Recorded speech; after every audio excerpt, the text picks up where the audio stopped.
So when I go down there and sit on that border, what I do is I come to this conclusion. We can't shut that off unless we build a fence and a wall. I want to put the fence in, but I want to put a wall in, and I designed one. And this just simply is the desert floor.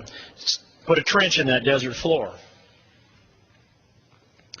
We have the ability to put together a machine that would be a slip-form machine that would lay a footing about like this, Mr. Speaker. And if I give you a look at the end of that, you'd have that about 5 feet deep underneath the ground. It'd keep the wall from tipping over. We'd pour a notch in it that would allow us to put precast panels in.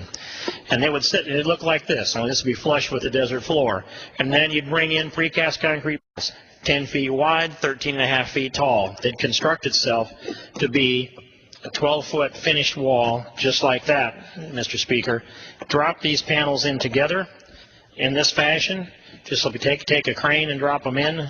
Our little construction company could build a mile a day of this pretty easily once you got your system going. It isn't all going to work, and the whole 2,000 miles are not going to work that way, but a lot of it will work this way, Mr. Speaker.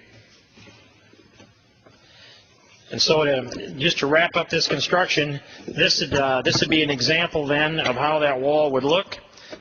Now you could also deconstruct it the same way. You could take it back down. If somehow they got their economy working and got their laws working in Mexico, we could pull this back out just as easy as we could put it in. And we could open it up again, or we can open it up and let livestock run through there, whatever we choose. I also say we need to do a few other things on top of that wall, and one of them be to put a little bit of wire on top here to provide a disincentive for people to climb over the top, or put a ladder there.